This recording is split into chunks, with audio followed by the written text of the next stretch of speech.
Halo, salam satu nada sahabat Eljon dan Musikvator. Selamat datang di podcast Musikvator, podcast yang membahas mengenai musik, business value, dan juga inspirator. Musikvator.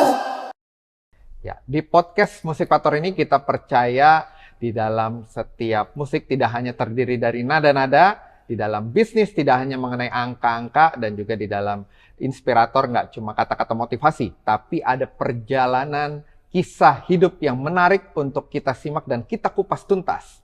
Dan sebelum kita mulai di episode kali ini yang sangat luar biasa, kita mau nyanyikan dulu jingle-nya kita, dan masih bersama dengan saya Michael Pranajaya dan rekan saya Ruby Herman. Yes. Kita mau nyanyi dulu ya. Musikvator, Musikvator, acara musik value dan inspirator. Musikvator, Musikvator, mengupas tentang musik, nilai hidup, inspirasi. Michael Monger, let's go Michael. Musikvator, acara musik dan inspirator, mengupas kisah hidup mentor, memberi ruang edukator. Marilah kawan, hai inovator, berbagi kisah sukses faktor di dalam acara Musikvator. Bersama-sama kita menjadi inspirator. Musikvator, Musikvator, acara musik value dan inspirator. Musikvator, Musikvator, mengupas tentang musik, nilai hidup, inspirasi. Oke, senang sekali nih kita di Musikvator ini kita kedatangan ini pengusaha. Ini juga banyak memberikan edukasi dan juga motivasi. Motivasi buat kita semua ya. Ada Bro Calvin, owner dari Boplo. Gara-gara Boplo. Thank you sudah diundang ya, Bro Michael sama Bro. Sama-sama. Thank you, Sebuah Calvin. kehormatan bisa hadir di tempat ini, Sobat Eljon. Iya. Terima kasih Pak Sama-sama, Calvin sama-sama. ya sudah meluangkan waktu di program Musikvator kali ini, dan kita senang banget nih hari ini kita bisa sharing-sharing, berbincang-bincang, dan tentunya yang menginspirasi buat sahabat Eljon tahu tentang bagaimana Gado-Gado Boplo ini punya strategi untuk nanti bisa ke luar negeri. Wah, itu yang diimpikan sama semua pengusaha food and beverage nih. Iya. Tapi sebelumnya kita mau lihat dulu nih, ada cuplikan nih kalau nggak salah ya. Iya. Ada video ya, Iya. Pak Calvin. Iya. Yuk kita lihat dulu ya. Inilah video berikut ini.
Ya, itulah dia tadi ya, cuplikan gado-gado boplo yang sangat luar biasa dan bikin lidah jadi ikut mau bergoyang ini.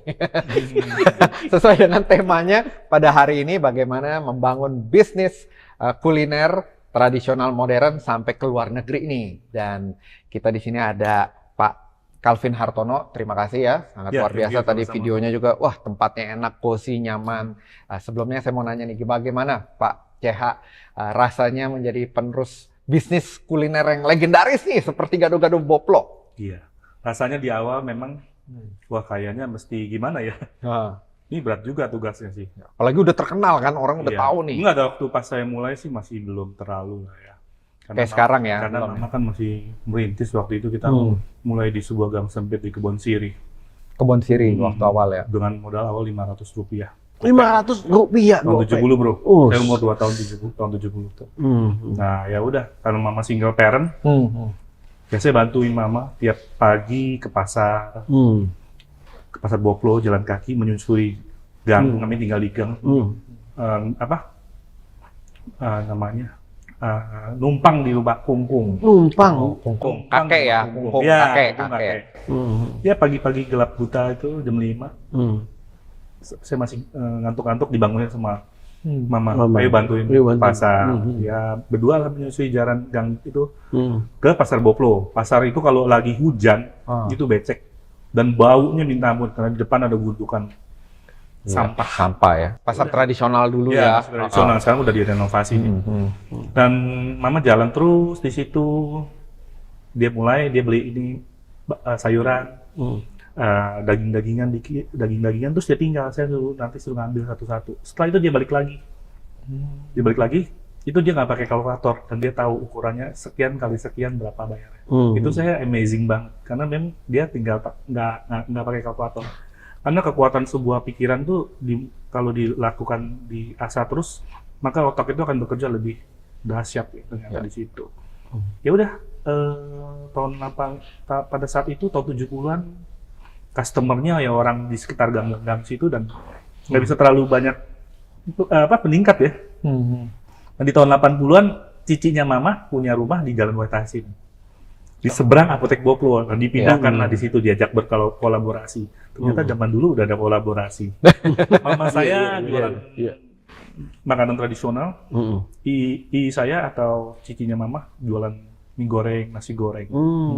Perpaduan Chinese food dengan makanan Indonesia. Ya di situ mulai terkenal bro, karena di jalan raya. Di sebelahnya ada apotek Boplo dan di situ mama menamakan apa ya? Ternyata mama saya tuh bro udah pernah dengar bro singkatan SDTT. SDTT. Nah, SDTT. Sekolah Dasar Tidak Tamat. Dipromosikan oleh Pak Andre Wongso. Nah, itu beliau yang promosikan. Mama saya seorang SDTT. Kelas 4. Sekolah sampai kelas 4. Tapi udah berpikir merek. Wah, ini sesuatu yang luar biasa. Karena kan kadang-kadang orang jualan makanan bu nggak tahu namanya apa lah. Pakai nama sembarangan. Iya, betul. Tapi ini dia mikirnya bisa jauh ada apotek Boplo, jadi ambil nama Boplonya. Dan ternyata nama Boplo itu nama real estate dari Belanda yang membangun kawasan Menteng di Den Haag. Jiplaknya ini kayak di Den Haag. Jadi kalau kita melihat arsitektur perumahan di Menteng, luas ya, asli, rimbun, itu karya Envy de Boplo. Saya nggak percaya itu bro. Saya punya teman Facebook di Belanda, saya tanyain, tolong dicek di perpustakaan, dan ternyata data itu valid. Dan ada beberapa artikel-artikel surat kabar yang memberitakan hal yang sama. Ya perasaan saya dulu nggak terlalu bisa nggak ada punya perasaan apa-apa ya, karena sebagai kewajiban saya sebagai anak ikut aja gitu ya mama ya. Itu tuh masih anak tunggal. Ya membantu orang tua. Cuma harapan saya betul bisa membantu mama saya saja gitu. Dan ya nggak tahu puji Tuhan bisa membesar seperti ini. Dan dulu nggak pernah ada pikiran saya mau melanjutkan bro. Wah kalau masih cah tutabang, mama juga nggak pernah ngasih duit. Ya namanya kan membantu membantu orang tua. Ya. Tapi lama-lama saya waktu itu berkecimpung juga di dunia multi level marketing, berjualan macam-macam lah. Karena saya mau senang skill jualan saya harus dilatih kan. Karena saya udah paham waktu itu memang Kalau kita tidak bisa menjual, kita nggak akan bisa maju dan sukses. Dan kita akan menjadi orang kere kalau kita tidak punya skill menjual. Ya udah, penting banget bisa berjualan. Saya belajar memutuskan urat malu di multilevel. Putusin ini penting ya. Iya. Anda bagaimana kalau kita nggak berani menawarkan, malu dengan produk kita sendiri, gitu. Jadi akhirnya saya ditopang oleh keterampilan itu. Suatu ketika ada tetangganya Mama bilang sama saya dipanggilnya kan Liong, panggilannya Liong. Naga Liong. Iya. Nah, Mama namakan saya kan Liong belakang itu, jadi panggilnya Liong. Teman saya bilang, Liong ngapain kamu mengerjakan yang lain? Bisnis dari mami kamu aja, kamu besarin ya. Terus saya mikir gitu ya, iya benar juga ya. Mama punya usaha dirintis udah berlama sekali. Kalau nggak ada generasi yang meneruskan, maka akan mati di tengah jalan. Ya udah saya ambil langkah itu pelan-pelan. Itu pas kapan? Tahun berapa? Kalau saya itu dari tahun 90-an masih nggak officially ya, masih bantu-bantu begitulah. Tapi saya bergabung 2004. Karena pada sebelum sebelum lulus kuliah, saya udah punya mimpi bro. Saya demen baca buku autobiografi orang-orang sukses. Semua saya lalap lah. Thomas Alva Edison, Graham Bell, Marie Curie dan sebagainya. Itu saya suka. Jadi saya visualisasikan. Saya udah waktu pas kuliah, Mama dagang di garasi, saya udah ngomong sama ke teman-teman. Nanti suatu ketika usaha Boklo itu bentuknya restoran. Tanpa sadar saya melakukan apa yang dinamakan afirmasi. The law of attraction. Zaman dulu nggak ada belum ada buku itu ya, belum ada. Nggak ada seminar, segala macam seminar motivasi belum ada. Ya. Tapi tanpa sadar saya lakukan terus. Kira-kira 10 tahun kemudian Tuhan menjawab. Ada seorang temannya Mama pernah membantu menabur benih kebaikan. Anak muda ini suatu ketika, waktu dulu masih, kalau saya lagi bulan puasa, saya buka pintu, gang di rumah saya, yang punya, itu dia jualan petasan, kembang api. Yang dilempar tuh, jakwe dan sebagainya, zaman-zamannya kita. Itu saya bilang, gila, ini orang enak banget ya, seusia paling lebih 3 tahun di atas saya. Enak banget ya nerima duit gitu. Dengan meja lusuhnya, kecil, kayu. Kayak triplek gitu ya, enak banget ya. Dan itu akhirnya, orang itu dibantu sama Mama dan dia merupakan seorang perintis Pujasera waktu itu. Dan dia dia dikasih Mama bantuan penggorengan, ulekan dan sebagainya. Dan dia adalah salah satu yang memperkenalkan Mama dengan pihak investor. Dan akhirnya kita mengakuisisi sebuah restoran yang mau tutup di kawasan Barito 2 nomor 45. Disitulah kita bertransformasi bentuk restoran. Dan dari satu restoran itu kita membelah menjadi 6 dengan satu investor yang sama. Tahun 2004. 2004 itu ya 2004. titiknya ya. 2004 sampai ke 2008. Akhirnya 2008 perbedaan visi misi kita memutuskan punya jalan sendiri masing-masing. Saya main investornya. Iya. Jadi jalan dikelola sendiri sekarang. Dikelola sendiri dari 6, 3 dikasih ke kita, 3 diambil ke dia. Oh, dengan nama yang sama atau beda? Nggak beda boleh nama. namanya. Iya. Mereknya kan beda. Ya, seperti itu. Dan kita mengelolanya sampai perlahan setahap demi setahap. Kita berbeda dengan restoran yang lain yang maunya ngebut kencang karena saya lihat kalau pondasi kita nggak kuat maka kita akan tumbang satu dan tumbangnya itu seperti efek domino. Makanya pondasi sebuah restoran itu mungkin orang bilang kayaknya gampang ya. Tapi kalau udah masuk rumit sekali. Apa aja sih yang paling penting Pak CH kalau buat pondasi restoran ataupun food and beverage? Ketika kita sudah ada 3 outlet, kita harus punya SOP dan punya dapur sentral. SOP, dapur sentral ya. Saya selalu mengajarkan ke waktu sharing-sharing saya, dapur sentral itu dan SOP itu yang amat vital. Dan itu di situ harus dibikin secara tertulis maupun video. Oh, iya. Jadi videoin ya? Bikinnya bagaimana? Karena anak-anak Gen Z kan sekarang lebih senang lihat tutorial video. Mereka nggak suka baca. Beda bergenerasi dengan saya Gen X. Saya baca, makanya saya bisa nulis. Karena keterampilan kita membaca, baru kita masukin dulu, baru kita keluarkan outputnya sebagai melalui tulisan. Dan Pak CH termasuk yang ini rajin rutin loh tulisan-tulisannya dia menginspirasi kan tiap hari itu ada aja WA group ya. Iya, WA group Belajar Itu bareng karena CH. ya itu kan pikiran kita harus dikeluarkan dengan melatih melalui penulisan. Bagus loh, manfaatnya banyak sekali. Dulu saya sangat benci sekali menulis. Apa sih menulis itu? Tapi sampai suatu ketika ada seorang teman saya, sahabat saya di Facebook yang menulis dengan bagus sekali. Percayakah Anda bahwa tulisan itu adalah sebuah bentuk senjata yang bisa membuat penulisnya itu menjadi mampu memasukkan semua dia punya pikiran ke dalam pihak orang lain. Benar nggak kalau pada orang lewat tulisannya dia tulisan. ya? Lewat tulisan itu jadi sebuah senjata. Dan bagaimana sebuah tulisan itu bisa mempengaruhi pembacanya sehingga mereka bisa sepertinya rela mati untuk yang nulis itu. Dahsyat ya. Iya, evangelis jadi. Berarti tulisan dan itu juga tadi diaplikasikan dalam fondasi restoran buat SOP ya. Iya. Video. Pasti kan awalnya ribet lah ya bikin SOP ya. Tapi itu yang diutamakan ya. Ya, tapi saya punya teman. Memang puji Tuhan saya dikaruniai banyak teman-teman yang baik seperti Ruby dan Bro Michael. Itu kita didekatkan saja dengan orang-orang yang memang saya butuhkan gitu loh. Iya. Dia kasih tahu. Saya punya sahabat anaknya Chris Subiantoro. Arto Subiantoro, gitu. Itu orang yang brand aktivis yang membuat saya tergila-gila kepada UMKM. Jangan main-main dengan siapa yang kita bergaul, benar nggak, Bro? Kita akan menjadi seperti mereka. 5 orang terdekat kita adalah cerminan kita, rezeki kita, dan bagaimana kita berpikir seperti mereka. Lingkungan mempengaruhi kita ya. Betul sekali. Dan itulah yang membuat saya tergila-gila dengan UMKM. Sehingga saya mau mendedikasikan hidup saya untuk UMKM. Luar biasa. Dan gado-gado Boplo kan Pak CH kan kita tahu ya makanan tradisional, terus juga awalnya juga dari bisnis keluarga. Pada saat mau dibesarin, kira-kira ini juga buat sahabat Eljon pasti pada pengen tahu bagian mana sih dari sebuah tradisi yang itu wajib dipertahankan, istilahnya ya mati-matian gitu ya. Oh ini nggak boleh nih. Entah itu SOP-nya harus begini atau apa, itu yang mana tuh? Makanan Indonesia itu adalah makanan yang terlezat di dunia. Itu CNN Go sudah rilis data.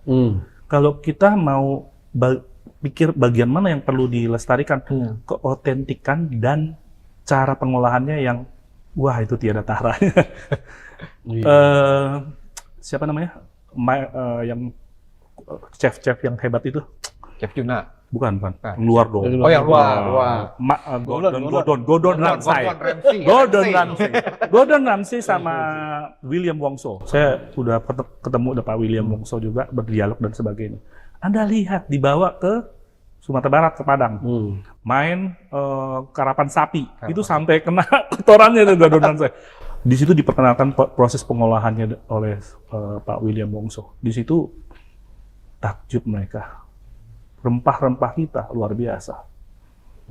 Kenapa bangsa kita lebih mengagumi makanan-makanan asing, padahal kita harusnya kalau kita memperjuangkan lebih banyak beli produk makanan kita, wah kemandirian pangan kita akan lebih kuat, Bro.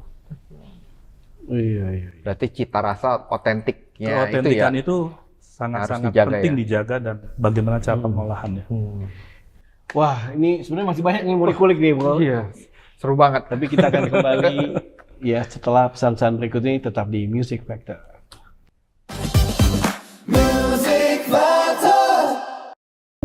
El Mori, dari alam untuk kesehatan Anda. El Mori, olahan daun kelor asli Indonesia yang dipilih karena memiliki banyak manfaat kesehatan. Dibuat dari bahan organik, berkualitas, dan alami. Kaya dengan protein, vitamin, kalsium, zat besi, dan magnesium, serta asam amino esensial yang bermanfaat bagi tubuh. El Mori kini hadir dalam berbagai pilihan praktis untuk menemani gaya hidup sehat keluarga Indonesia. Karena menjaga kesehatan keluarga bisa dimulai dari alam, dari daun kecil penuh manfaat dengan El Mori. Temukan El Mori dalam varian lengkapnya. Scan QR Code untuk informasi dan pemesanan produk.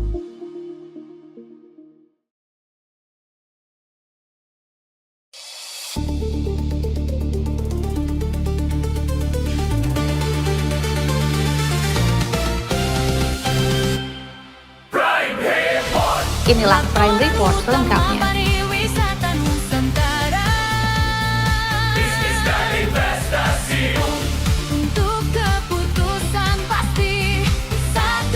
Di Eljon TV. Hotel yang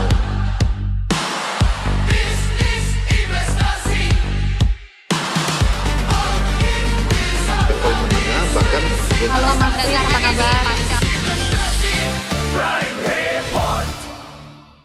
Majalah Travel Club, majalah pariwisata pertama dan satu-satunya, terbit secara konsisten di Indonesia sejak tahun 1988.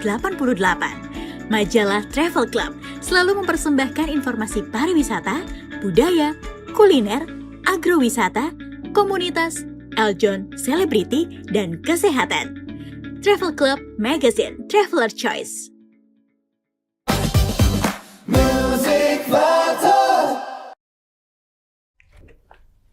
Kembali lagi di podcast Musik Pator yang membahas mengenai Kita sambil makan. Iya, sambil makan. Awas keselak. Sambil makan gado-gado boplo. Ini enak banget nih. Enak banget. Aduh, ya, jadi susah. Kembali lagi di podcast Musik Pator yang membahas mengenai musik, business value, dan juga inspirator. Setelah tadi kita ngobrol-ngobrol sama Pak Calvin Hartono, ini kita langsung nih dibawakan gado-gado poplo yang sangat luar biasa nih. Gimana Bro Robi? Rasanya otentik, enak, bumbu kacangnya. Aduh, meresap ya. Iya. Sesuai dengan tadi ya, katanya harus dijaga otentik Iya. dari makanan. Dan ini sehat ya, sayur. Iya. Bisa dicium kali ya. Nah, ini ada sayur-sayurnya juga. Pak Calvin mungkin boleh dikasih tahu. Oke, Lebih detail campuran apa ini? sayuran kita ada bayam, kacang panjang, toge, dan kol. Kalau dilihat disusun dengan rapi itu hijau, putih, hijau, putih. Kemudian ada kentang, selada, tahu, kentang. Nah itu ya. Dan setelah dilumuri saus kacang yang terdiri dari kacang tanah dan kacang mete, itu kita taburi bawang goreng dan kerupuk udang serta emping. Nah, Ada nggak? ini bedanya kacang mete ya? Kacang mete ya? Kacang mete. Ini kacang mete? Ada kacang metenya. Oh. Kacang mete itu inspirasi dari seorang customer kami yang tiap datang itu bisa bawa kacangnya itu di tisu.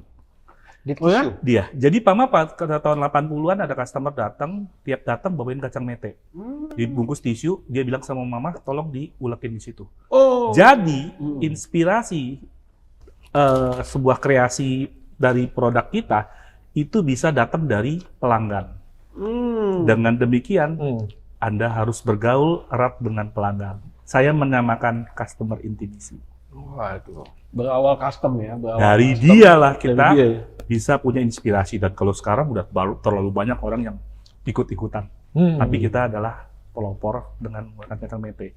Mama bisa aja kagak mau ngapain pakai kacang mete mahal-mahalin.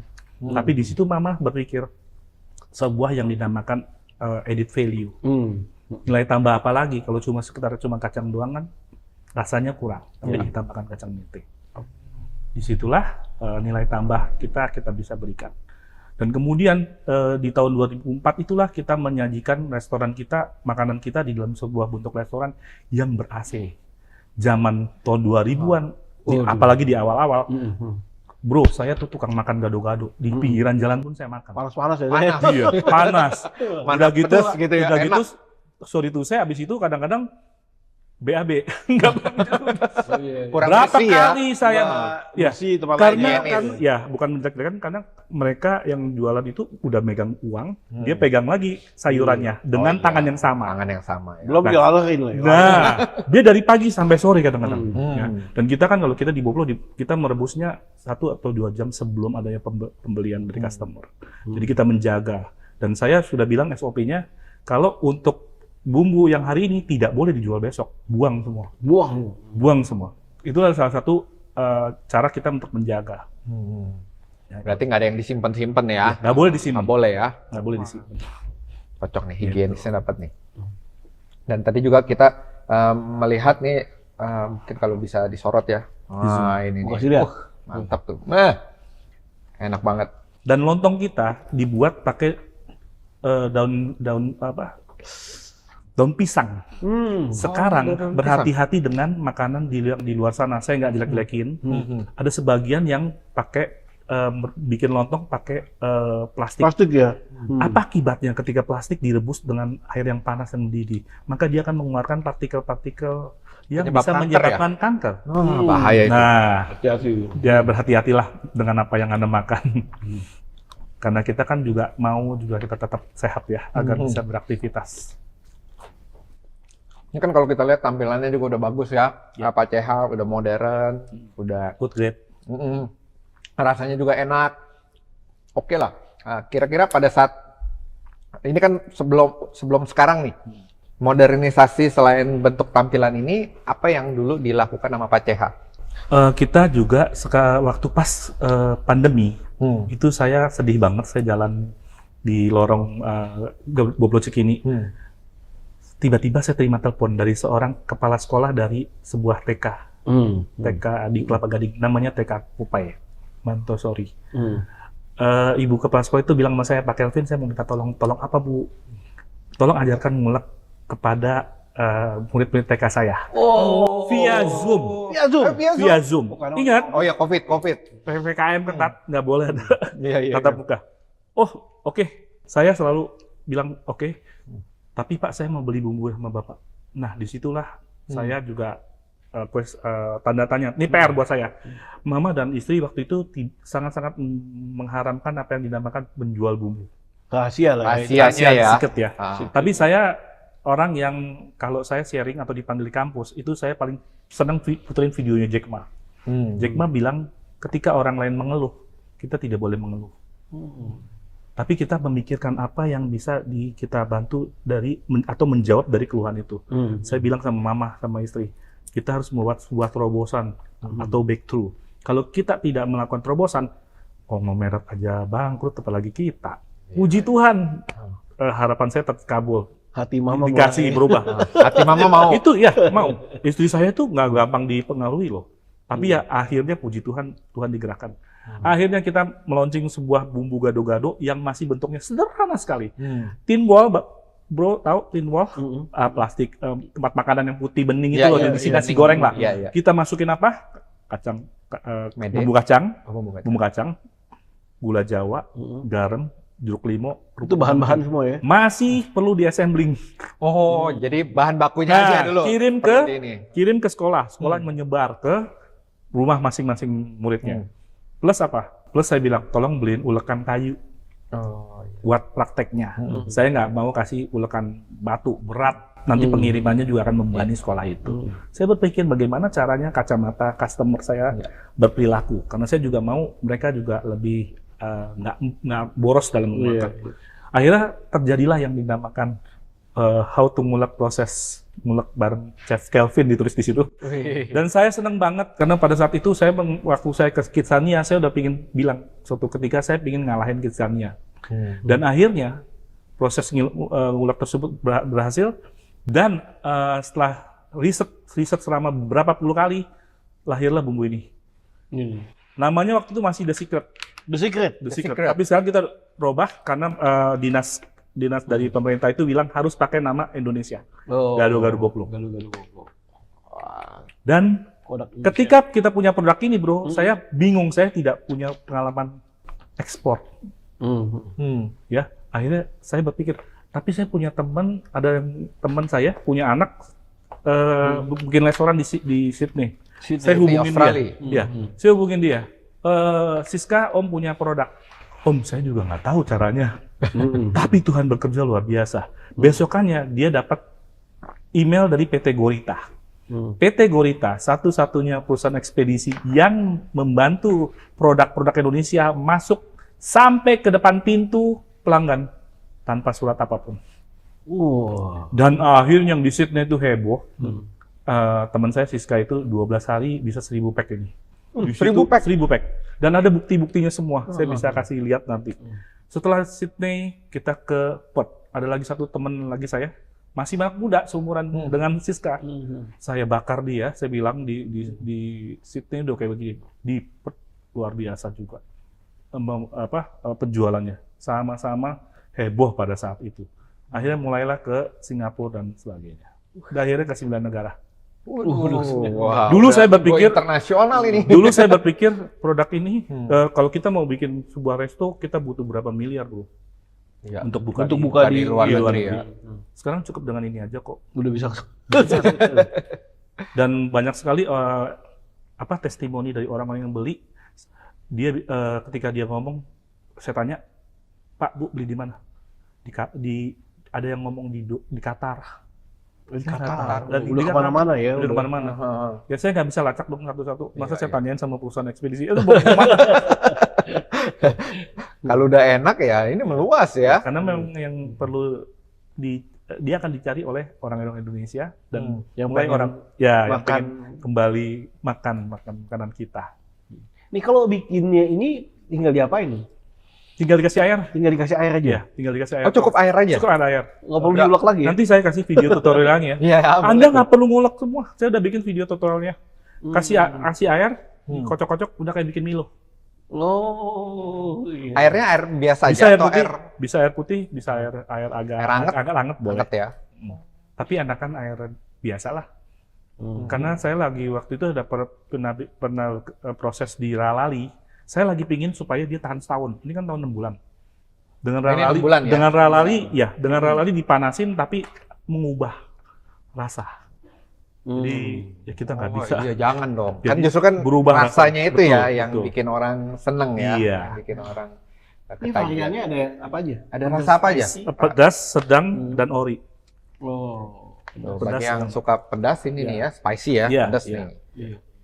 Ini udah ada di marketplace di Shopee dan Tokopedia. Tuh, toko hijau dan toko orange juga udah ada nih ya. Jadi buat teman-teman gampang banget sekarang ya buat dapetin. Tutorialnya ada di belakang. Ya, tutorialnya kok bahkan udah ada di sini. Iya. Ini berarti tadi kan pada saat COVID ya, Pak Iya. Calvin ya. Tahun berapa? 2022 atau 2023? 2021-an lahir. 2021-an lahir ya. Ini nih, wah luar biasa. Dan kita udah mulai bikin lagi bumbu rujak, bawang goreng. Oh. Bawang goreng, bro, itu makanan yang kalau dibawa ke umroh, itu mereka cuma makan nasi Nasi sama sama bawang bawang. goreng. Bayangkan potensinya makanan kita. Kalau kita garap secara bener-bener ya. Iya, iya. Dan sayangnya masih perlu dibenahi lah teknologinya. Wah. Potensi makanan Indonesia luar biasa. Oke, nah dalam ini kan mengambil keputusan nih. Pernah nggak ngambil keputusan tapi gagal? Sering. Sering diceritain. Dan saya nggak pernah malu bilang bahwa menutup outlet itu bukan aib. Sesuatu yang biasa kok. Ya. Pada waktu kita masih bayi kita jatuh kan, masih merangkak, berdiri jatuh, nggak apa-apa. Jatuh, bangun lagi. Tapi kan di beberapa pebisnis kan malu tuh, Pak Calvin Iya, ya. malu. Wah, Tidak kalau perlu malu. ceritanya yang sukses-sukses aja, nggak mau. Bahkan saya pernah nulis seperti itu dan orang ada yang komentar, masa selalu sukses selalu sih? Kayak orang jualan di kaki lima, sukses terus. Masa Pasti kecap ada dulu ya. Kaki lima juga pernah gagal juga. Iya. Selalu nonjolin kelebihan terus.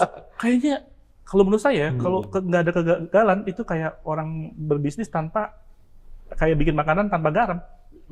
Gak enak. Enak justru dengan adanya kegagalan otot kita dibentuk, otot kekuatan kita, kegigihan kita keluar, kreativitas kita mulai berpikir. Kalau enak terus, wah nggak inilah.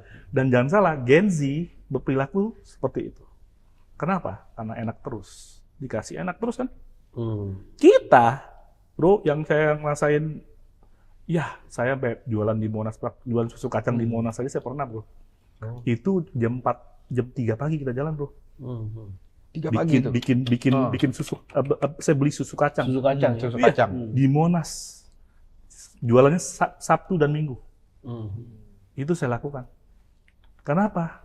Buat melatih fighting spirit. Fighting spirit luar biasa. Nah, pertanyaan tadi. Gagal tadi apa? Nah, gagal. Gagal. Bikin jualan di beberapa tempat tutup, itu udah sering banget. Banyak loh tutup. Ada banyak tutup. Di Serpong dan Raya Serpong udah bagus-bagusnya kita bikin, ada investor bikin sampai dengan bangunan 18 miliar, bro. 18 miliar. Standing alone tuh ya? Di belakang tuh standalone, gedungnya dibentuk dengan grup logo kita G. Oke. Saya punya partner bos besar itu yang punya perusahaan Cahaya Benteng Mas, Babik Bajaringan. Iya, Bajaringan. Itu bikin 18 miliar, itu bagus banget dan penjualan kita luar biasa. Saya pernah sampai nutup supaya customer nggak boleh masuk karena kota kewalahan. Udah Saking ramenya. saking ramenya. Itu saya bilang sama satpam tolong ditutup. Kenapa? Saya nggak mau buat customer saya kecewa, datang pelayanannya lama Iya, lama. dan sebagainya. Karyawan saya juga akan terdampak dengan mereka dicaci maki. Saya bilang sampai bilang tutup dulu untuk sementara.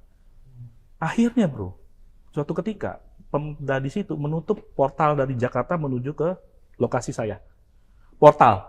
Oh, ada portal. Putaran. Ditutup.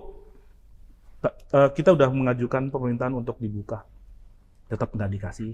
Beberapa restoran gede di situ mati semua, bro. Akhirnya kita dengan berat hati kita mengembalikan gedung itu ke investor. Sampai sekarang gedung itu kurang bisa dijadikan apa-apa. Dan itu banyak terjadi seperti itu. Salah pilih lokasi bisa waktu mulai bagus, dan tiba-tiba ada pembangunan LRT, MRT. Iya. Wah, itu udah pasti berpengaruh. Perubahan perilaku konsumen juga. Yang biasanya mungkin dulu makan di yang Tempat, stand alone, ya, stand alone. sekarang dengan adanya mall-mall itu akan berubah semua. Pengennya ke mall gitu sekarang. Iya, betul. Makanya kita sekarang lebih banyak di mall. Banyak mall ya. Sekarang udah ada berapa? Kita ada outlet? 16 cabang. 16 cabang. 16 cabang. Rata-rata banyak di mall ya. Di mall rata-rata. Stand alone kita malah ada beberapa yang bagus, ada juga yang kurang bagus. Stand alone lebih punya biaya besar, karyawan besar. Ya. Kalau di mallnya paling banyak di mana, Pak Calvin? Daerah Kelapa Gading kita punya 4. Oh, Kelapa Gading 4, Di terus mall semua tuh ya. Di mall. tersebarnya di mana? Biasa mall-mallnya itu. Kita ada di Mall Kelapa Gading 3, di Arta Gading, di Moy, sama di Mahaka Square. Rata-rata di food Spot court gitu mall. ya. Rata-rata di food court atau Iya, di food court. Food Tapi court, yang food court. di Mahaka Square di standalone. Mahaka Square stand alone. Kalau mau cari lokasi yang paling bagus untuk gado-gado, itu di Tamrin City. Tamrin City. Itu dahsyat. Karena ibu-ibu, menurut berita yang saya dapat, itu jam 4 pagi udah datang belanja di situ. Dia belanja tekstil, baju, dan sebagainya. Semobil bawa ke daerah. Nah itu jadi Ini kita udah buka kan di Taman City? udah paling bagus deh. Paling bagus ya. Top seller. Top sales. Top sellers. Di food court juga tuh? Enggak, standalone, deretan. ya? Sebelah kita ada Babi GM. Nah, sekarang tinggal caranya bagaimana? Ikut Kopas aja kayak begini caranya cari tempatnya seperti itu. Ya itu begitu Iya. ya. Iya. Bisnis itu kan adalah nyontek. ATM. Amati, tiru, modifikasi. Aduh. Tapi mohon maaf Bu Kelvin, Iya. kita break dulu Seru. sejenak. Makan Banyak lagi. yang mau lewat kan, Tri? Iya. Makan lagi. Sahabat Eljon, kita akan kembali setelah pesan-pesan berikut ini. Tetap di Music Factor.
kembali lagi di podcast Musikvator, podcast yang membahas mengenai musik, business value, dan juga inspirator. Setelah tadi di segmen sebelumnya, kita sudah banyak nih berdiskusi sama Pak Calvin, sangat luar biasa, menginspirasi sekali bagaimana beliau dari pagi, jam 3 pagi tuh udah latihan jualan dulu ya, susu kacang di Monas, dan plus kita juga udah nyicipin. Wah, terima kasih Pak Calvin, langsung, habis.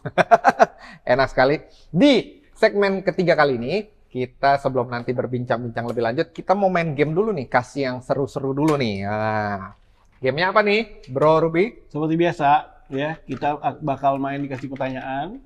Nanti ada karakter-karakter atau depan awalan huruf, ya. Itu mesti nanti jawab sebelum habis waktunya. Sebelum habis waktu. Iya. Ya. Ada timernya berarti. Ada timernya, gitu kan. Contoh. Langsung soal aja ya. Langsung soal. Ya, sebutkan tipe-tipe makanan. Nama-nama makanan. Nama-nama makanan maksudnya. Kuliner. Ya. Contoh nih, saya jawab dulu ya. Saya langsung aja. G, gado-gado. Ya. Tepok ininya dong, ditepok. Tepok ininya. Oke. Ke saya dulu ya. Iya. Saya C, cilok. Silakan, Pak Calvin. Apa ya? Pak Calvin. Ini ya? Ya. Sate. Oke. Sate. Sebelah sate rendang. Ini yang sering dimakan. Ayam.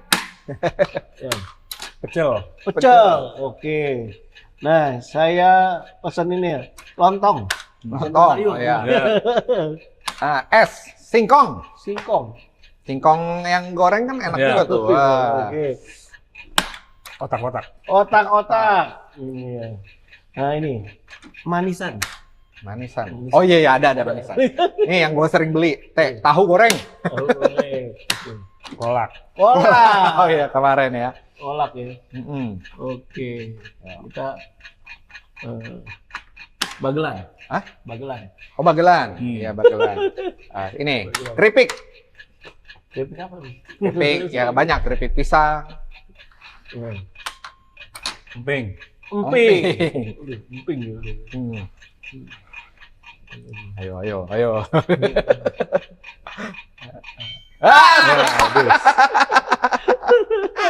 Habis waktunya. Lupa gua. Pelajaran untuk apa? Bisnis nih, berarti bisnis, jadi harus kita cepat. Yes. Jangan kebanyakan dipikir tapi eksekusinya lambat. Iya, udah mau keluar. Mau belajar Di apa nih? Deng harusnya ya. Oh iya, benar. Tapi ini kita belajar gimana kita bisa ambil keputusan di waktu yang Betul. Ya karena namanya pengusaha kan harus cepat ya, fleksibel ya. Betul. Seperti tadi kata Pak Calvin, awalnya rame, ya tiba-tiba ada satu dan dua hal, mau nggak mau harus tutup, dan itu cut off itu menyelamatkan itu usaha kita loh. Karena persepsi bagus. Iya, karena saya nggak mungkin bikin subsidi silang.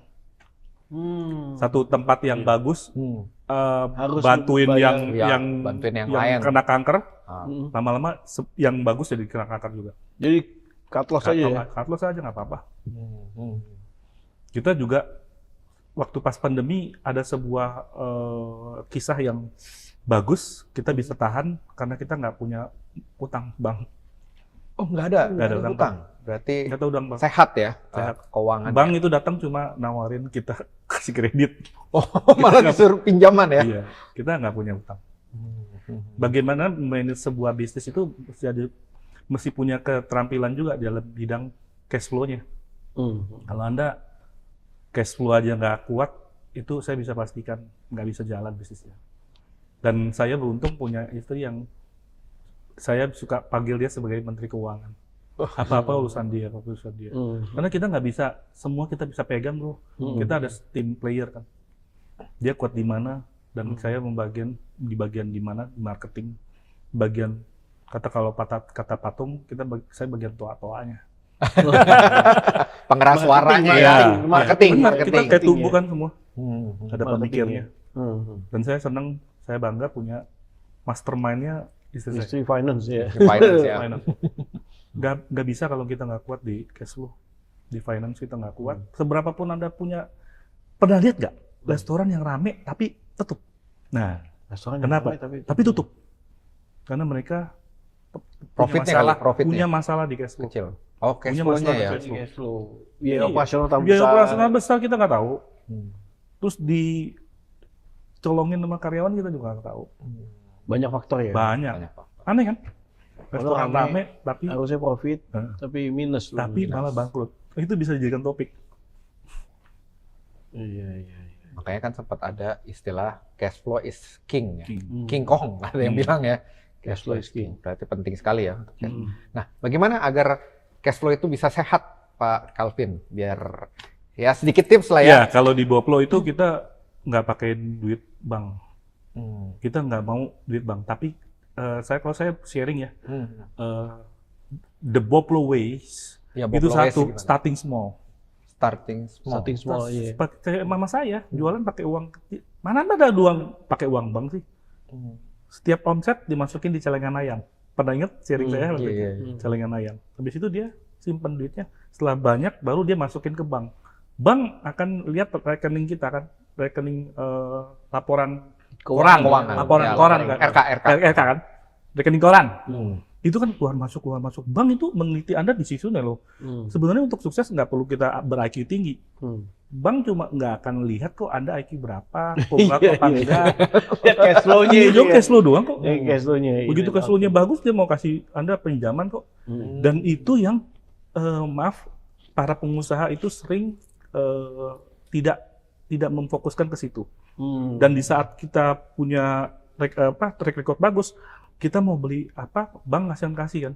Nah mungkin kan kita tiba-tiba sekarang kita butuh sesuatu, bank tiba-tiba ngasih. Dia nggak ngelihat, Kalau nggak dia lihat- nggak reputasi Anda, dia nggak lihat. Iya, lihat reputasinya. Karakter Anda kan terlihat dari situ cerminnya. Ya, terus pertama starting small, pemilihan menu tradisional yang sudah dikenal. Jangan pilih yang aneh-aneh. Merek yang lucu, ngomonginnya aja susah. Apalagi kita mau ngomong melafalkannya. Padahal brand awareness itu perlu nancep di otak kita. Terus banyak-banyak melakukan kebaikan kalau buat saya. Nomor 3. Seperti melakukan ini, menabur. Menabur kebaikan. Ada orang minta tolong kita ya, kita bantu, sharing-sharing. Karena banyakin sharing dulu, baru selling-selling kemudian. Sharing dulu. Sharing Iya, dulu. sharing, Ya, saya bantu banyak radio, ada radio hotline butuh inspirasi ngulek bisnis namanya. Saya di situ di radio itu setiap jam 1 sampai jam 6 saya kasih sharing saya dengan tema-tema yang berbeda-beda per 2 menit.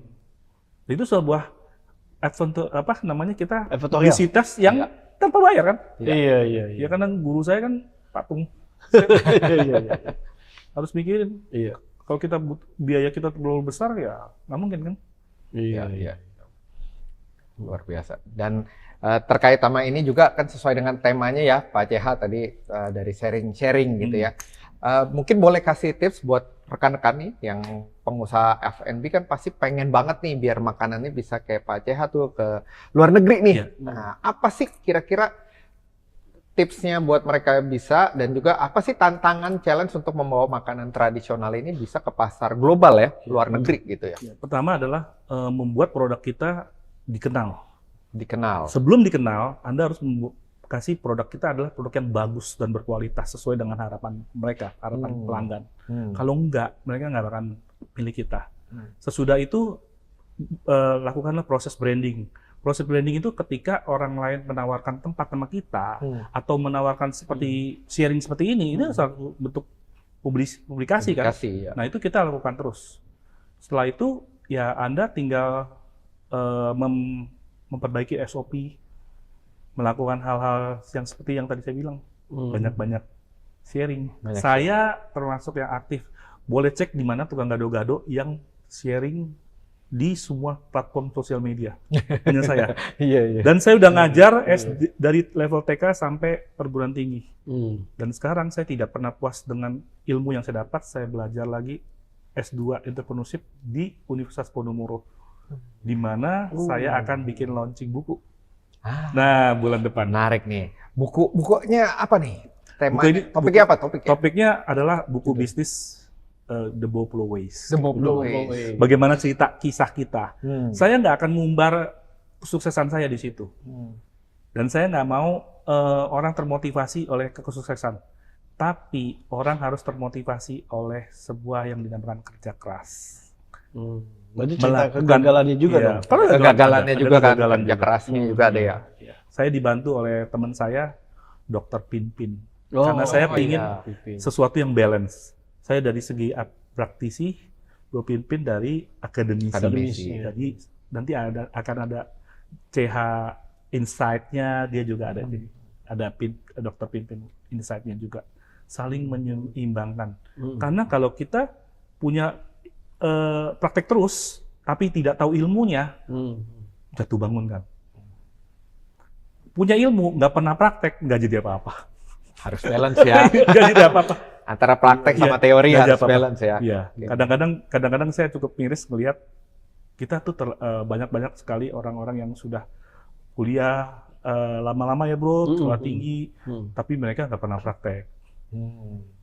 Ada yang praktek, tapi tidak dibekali dengan ilmu yang cukup dan mumpuni, ya hasilnya juga Stagnan ya. nggak bisa akan sebagus kalau mereka berdua bersisian berdampingan untuk menjalankan proses bisnisnya. Saya yakin Rencananya kapan tuh? Bukunya? doain ya teman-teman Launching. dari sobat Elton John dan Eljon. Elton John bernyanyi dong. Oh iya tapi sesuai sih tadi. Sesuai nyanyi nih, Eljon. Ya. Kalau Tuhan menghendaki di bulan April. Bulan Karena- April. iya. Oh, sebentar lagi dong ya? Iya, Sebentar udah lagi proses nih. tampung, naik cetak. Naik cetak ya. Waduh. Jadi buat sahabat Eljon ditunggu di April, pertengahan kali ya, pertengahan Iya. April ya, itu nanti sudah Itu bisa doa ya. mendapatkan bukunya gitu ya. Bisa dibeli di mana nanti? Nanti akan Pak saya jual di outlet saya atau di marketplace. Oh, pokoknya di outlet-outlet Iya. Boplo Iya. atau di toko ijo, toko oren ya. Iya. Aduh, sukses. Iya. Keren, keren. Nah, kalau bicara soal orang yang ingin masuk bisnis nih, Mm. khususnya anak-anak muda, apa tips dari Bro Iya. Kelvin? Anak muda itu kalau terutama Gen Z, mereka harus punya fighting spirit yang kuat. Kelemahan mereka terlalu banyak dikasih kemudahan, jadi mereka gampang apa sih ditegur sedikit berasa, aduh gue nggak ini deh, akhirnya dia bisa hilang. Apa bilangnya toxic ya? Nah, Iya. bro tahu nggak itu ada karyawan baru sehari ditegur kerja gitu ya, tiba-tiba besok dia hilang. Dia merasa katanya bos Padahal- toxic. Padahal cari kerjaan susah apa gampang? Susah. Susah. Saat ini ya, lagi Susah. agak susah. Saya punya ada Gen Z saya bilang sama dia, saya ceritakan pengalaman saya supaya mereka juga bisa punya daya tahan dan daya juang yang tinggi. Karena mereka udah terlanjur enak, nggak apa-apa tinggal pencet. Nah kita, bro bayangin jam 3 pagi bangun naik mobil itu beli susu kacang dan kita jual. Waktu itu saya tinggal di Kelapa Gading. Itu kita jualan ngantongnya kayak apa? Itu saya lakukan Sabtu dan Minggu. Di waktu weekend lagi ya. Iya, di waktu weekend. Orang-orang Di itu tidur santai tidur gitu ya. santai. Dan di masa muda Gen Z itu pergunakanlah dengan waktu yang singkat itu untuk berjuang. Karena lebih enak sekarang kita susah dan nantinya kita akan menikmati hasilnya. Ketimbang Anda sekarang enak, di masa tua Anda susah payah. Iya. Susah payah. Yes, ini bisa jadi inspirasi dan motivasi juga buat teman-teman khususnya Gen Z. Ya, jangan terinspirasi sama kisah-kisah yang gampang, yang enak, yang gampang. enak. Karena kan sekarang banyak dacin Bisa ya. jadi triliuner dalam tempo singkat. Iya kan? Ya, atau inspirasi mungkin investasi-investasi nggak Iya, jelas kan iya. banyak juga ya. Betul, Uangnya betul. nggak seberapa, salah Iya, masuk, betul. ya kan? Dua- Akhirnya jong. Itu kan kelas puluhan juta. Ah. Gunakan aja mereka untuk Iya, berbisnis. lebih baik gunakan untuk bisnis. Jangan manage lupa sendiri. Tanya sama mentor-mentor yang udah berpengalaman. Yes. Jangan Berpengalaman. mentor-mentor yang jualan kelas. Iya, hati-hati gitu kan. Nah, khususnya anak-anak muda. Nah, semoga video ini kali ini bermanfaat ya. Bro Ya, Kelvin, thank you so sama-sama. much. Terima Thank kasih, you, Pak thank Kelvin. you, thank you. Ya kan? Apalagi Bro Kelvin nggak cuma Gen Z, Gen Alpha diajarin. Diajarin ngulek kan tadi kan? Iya, iya. Iya, Luar biasa menaburnya banyak ya. Iya, diajarin ngulek. Jadi belajar untuk kerja keras juga dulu ya. Iya. Dan mereka terakhir saya bikin acara mereka menjadi karyawan, Jadi magang, karyawan, magang.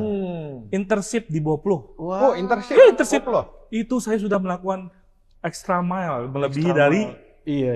Kidzania. Dan saya bersyukur saya bisa lakukan itu.